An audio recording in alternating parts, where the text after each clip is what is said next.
ഈശോ മിശിഹായിക്ക് സ്തുതിയായിരിക്കട്ടെ. ഈശോയിൽ ഏറെ സ്നേഹം നിറഞ്ഞവരെ, കർത്താവിൻ്റെ പീഡാസഹനങ്ങളിലേക്ക്, വലിയ ആഴ്ചയിലേക്ക് നമ്മൾ പ്രവേശിക്കാനായിട്ട് ഒരുങ്ങിക്കൊണ്ടിരിക്കുകയാണ്. നമ്മുടെയൊക്കെ ജീവിതത്തെ അല്പം കൂടി മനോഹരമാക്കി തീർക്കുന്നത് നമ്മൾ ജീവിതത്തിൽ മൂല്യമുള്ളതായി കരുതുന്നതെല്ലാം ദൈവത്തിന് വേണ്ടിയിട്ട് സമർപ്പിക്കുമ്പോഴാണ്. പലപ്പോഴും നമ്മൾ ജീവിതത്തിൽ മൂല്യമുള്ളതായി കരുതുന്നതെല്ലാം ദൈവത്തിൻ്റെ കണ്ണുകളിലൂടെ നോക്കുമ്പോൾ അവയ്ക്ക് ഒരു മൂല്യവുമില്ലാത്തതായി നമ്മൾ കാണുന്നുണ്ട്. ഇന്ന് നമ്മൾ വായിക്കുന്ന സുവിശേഷത്തിലൂടെ വിശുദ്ധ യോഹന്നാന്റെ സുവിശേഷം 12-ാം അധ്യായം 1 മുതൽ 8 വരെയുള്ള വാക്യങ്ങളിലൂടെ കടന്നു പോകുമ്പോൾ നമുക്ക് മനസ്സിലാകുന്നത്, ഒരു വർഷം മുഴുവൻ ജോലി ചെയ്ത് സമ്പാദിച്ച കാശുകൊണ്ട് മറിയം എന്ന് പറയുന്ന ഒരു പെൺകുട്ടി കർത്താവിൻ്റെ പാദത്തിൻ്റെ അരികിലിരുന്ന് അവൻ്റെ പാദത്തിൽ സുഗന്ധ തൈലം കൊണ്ട് പൂശുന്നതാണ്. ഏകദേശം 300 ദിനാറ വില വരുന്ന ആ സുഗന്ധക്കൂട്ട് കർത്താവിൻ്റെ പാദത്തിൽ അവൾ പൂശുമ്പോൾ യൂദാസ് പറയുന്ന കാര്യം, അത് അവൾക്ക് വിറ്റ് ദരിദ്രർക്ക് ദാനമായി കൊടുത്തുകൂടെ എന്നുള്ളതാണ്. യൂദാസ് അവളുടെ പ്രവൃത്തി ഒരു പാഴ്പ്രവൃത്തിയായിട്ട് കാണുമ്പോൾ കർത്താവ് അവളുടെ പ്രവൃത്തിയെ സ്നേഹത്തിൻ്റെ ഒരു പ്രവൃത്തിയായിട്ടാണ് കാണുന്നത്. പ്രിയമുള്ളവരെ, നമ്മുടെയൊക്കെ ജീവിതത്തിൽ മൂല്യമുള്ളതായി കരുതുന്ന മറ്റു പല കാര്യങ്ങൾക്കും കർത്താവിൻ്റെ കണ്ണുകളിലൂടെ നോക്കുമ്പോൾ മൂല്യമില്ലാത്തതായി നമ്മൾ കാണുകയാണ്. പലപ്പോഴും നമ്മുടെ ജീവിതത്തിൽ ദൈവത്തിന് നമ്മൾ സമർപ്പിക്കുമ്പോൾ, അല്ലെങ്കിൽ ദൈവത്തിന് നമ്മൾ ഒരു കാര്യം കൊടുക്കുമ്പോൾ പകുതി മനസ്സോടെയാണ് നമ്മൾ പലരും ദൈവത്തിന് സമർപ്പിക്കാറ്.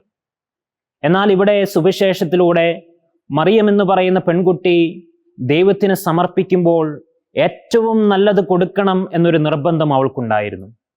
അതുകൊണ്ടാണ് 300 ദിനാറ വില വരുന്ന സുഗന്ധ തൈലം കർത്താവിൻ്റെ പാദത്തിൽ പൂശുവാനായിട്ട്, കർത്താവിൻ്റെ പാദത്തിൽ ഒഴിച്ചു കളയുവാനായിട്ട് മറിയം എന്ന പെൺകുട്ടി തയ്യാറാകുന്നത്. നമ്മുടെ ജീവിതത്തിലും ഇതുപോലെ കർത്താവിന് സമർപ്പിക്കാനായിട്ട് ഒരുപാട് കാര്യങ്ങളുണ്ട്. അത് കേവലം ഭൗതികമായ സമ്പത്ത് മാത്രമല്ല, മറിച്ച് മറ്റുള്ളവർക്ക് വേണ്ടി ചെലവഴിക്കാനുള്ള സമയം നമ്മുടെ ജീവിതത്തിലുണ്ട്. മറ്റുള്ളവർക്ക് വേണ്ടി പ്രകടിപ്പിക്കുവാനുള്ള സ്നേഹം നമ്മുടെ ജീവിതത്തിലുണ്ട്. മറ്റുള്ളവർക്കായി ചെലവഴിക്കുവാനുള്ള കാരുണ്യം നമ്മുടെ ജീവിതത്തിലുണ്ട്. ഇതെല്ലാം മറ്റുള്ളവർക്ക് വേണ്ടി ദൈവത്തിലേക്ക് നമ്മൾ സമർപ്പിക്കുമ്പോൾ തീർച്ചയായും നമ്മുടെ ജീവിതത്തിലെ സമർപ്പണം പൂർണ്ണമാവുകയാണ് ചെയ്യുന്നത്. ഇന്ന് മറ്റുള്ളവർക്ക് കൊടുക്കാൻ സമയമില്ലാത്ത ഒരു തലമുറയിലൂടെയാണ് നമ്മൾ കടന്നുപോയിക്കൊണ്ടിരിക്കുന്നത്. മറ്റുള്ളവർക്ക് കൊടുക്കാൻ സമയമില്ല, മറ്റുള്ളവർക്ക് കൊടുക്കാൻ കാരുണ്യമില്ല, മറ്റുള്ളവർക്ക് വേണ്ടി ചെലവഴിക്കാനായിട്ട് അല്പസമയം മാറ്റിവെക്കാൻ നമ്മുടെ കൈകളില്ല. പ്രിയമുള്ളവരെ, ഈശോ നമ്മളോട് ഇപ്രകാരം അരുൾ ചെയ്യുന്നുണ്ട്: ഒരുവൻ ലോകം മുഴുവൻ നേടിയാലും സ്വന്തം ആത്മാവിനെ നഷ്ടമാക്കിയാൽ അവൻ എന്ത് പ്രയോജനമെന്ന്. നമ്മൾ ഈ ലോകത്തിലെ ഭൗതികമായ സമ്പത്തുകൾക്ക് പിന്നാലെ പോകുമ്പോൾ, നമ്മളെ ത്രസിപ്പിക്കുന്ന കാഴ്ചകൾക്ക് പിന്നാലെ നമ്മൾ ഓടി നടക്കുമ്പോൾ പലപ്പോഴും ദൈവത്തെ മറന്ന്, ദൈവത്തിന് കൊടുക്കേണ്ട സ്ഥാനം മറന്ന് നമ്മൾ പോവുകയാണ്. ആ സമയം നമ്മൾ നിൽക്കുന്നത് യൂദാസിൻ്റെ സ്ഥാനത്താണ്. കർത്താവിന് കൊടുക്കേണ്ട സ്ഥാനം കൊടുക്കാതെ ഭൗതികമായ സമ്പത്തിന് സ്ഥാനം കൊടുക്കുമ്പോൾ അവിടെ എല്ലാവരും നിർത്തപ്പെടുന്നത് യൂദാസിൻ്റെ സ്ഥാനത്താണ്. എന്നാൽ തൻ്റെ മുൻപിലിരിക്കുന്നത് യഥാർത്ഥത്തിൽ ക്രിസ്തുവാണ് എന്ന് തിരിച്ചറിഞ്ഞുകൊണ്ട് തൻ്റെ കയ്യിലിരിക്കുന്ന സുഗന്ധ തൈലം കർത്താവിൻ്റെ പാദങ്ങളിൽ പൂശിയപ്പോൾ മറിയം തിരിച്ചറിയുകയാണ്, ഈ സുഗന്ധ തൈലത്തേക്കാൾ വിലയുള്ളത്, മൂല്യമുള്ളത് എൻ്റെ മുൻപിലിരിക്കുന്ന ക്രിസ്തുവാണ് എന്ന്. പ്രിയമുള്ളവരെ, അപ്രകാരം ഒരു സമർപ്പണം നമ്മൾ നടത്തുമ്പോൾ നമ്മളും മനസ്സിലാക്കുന്നത് ഇപ്രകാരമാണ്: കേവലം ഭൗതികമായ സമ്പത്തിനേക്കാൾ ഉപരിയായി എൻ്റെ കർത്താവിന് മൂല്യമുണ്ട് എന്ന്.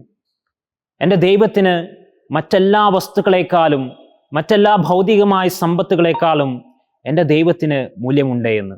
നമ്മുടെ ഈ കാലഘട്ടത്തിൽ നമ്മൾ ദൈവത്തിന് നമ്മെ തന്നെ പൂർണ്ണമായി സമർപ്പിക്കുമ്പോൾ ആ സമർപ്പണം ഒരിക്കലും വെറുതെയായി പോവുകയില്ല എന്ന് ഇന്നത്തെ സുവിശേഷത്തിലൂടെ നമ്മൾ മനസ്സിലാക്കി തരികയാണ് ദൈവം. അതുകൊണ്ട് പ്രിയ സഹോദരങ്ങളെ, നമുക്ക് നമ്മെ തന്നെ ദൈവത്തിന് പൂർണ്ണമായിട്ട് സമർപ്പിക്കാം. കേവലം ഭൗതികമായ സമ്പത്തിൽ നമ്മുടെ കണ്ണുകൾ ഉടക്കിപ്പോകാതെ ആ സമ്പത്തുകൾ നമുക്കായി സമ്മാനിച്ച് ദൈവത്തിലേക്ക് കണ്ണുകൾ ഉയർത്താനായിട്ട് നമുക്ക് സാധിക്കട്ടെ. സുവിശേഷത്തിൽ നമ്മൾ ഇപ്രകാരം പറയുന്നുണ്ട്, ദൈവത്തിന് നമ്മൾ എന്തെങ്കിലും സമർപ്പിച്ചാൽ ആ സമർപ്പണം ദൈവം സ്വീകരിച്ച് നിറച്ച് അളന്ന് ദൈവം നമ്മുടെ മടിയിൽ ഇട്ടു തരുമെന്ന്. അതുകൊണ്ട് നമ്മെ തന്നെ പൂർണ്ണമായിട്ട് ദൈവത്തിന് സമർപ്പിക്കാനും ആ സമർപ്പണം മറ്റുള്ളവർക്ക് പങ്കുവയ്ക്കുവാനുള്ള വലിയ കൃപയും അനുഗ്രഹവും ദൈവം നമുക്ക് നൽകട്ടെ എന്ന് നമുക്ക് പ്രാർത്ഥിക്കാം. ദൈവം എല്ലാവരെയും സമൃദ്ധമായിട്ട് അനുഗ്രഹിക്കട്ടെ.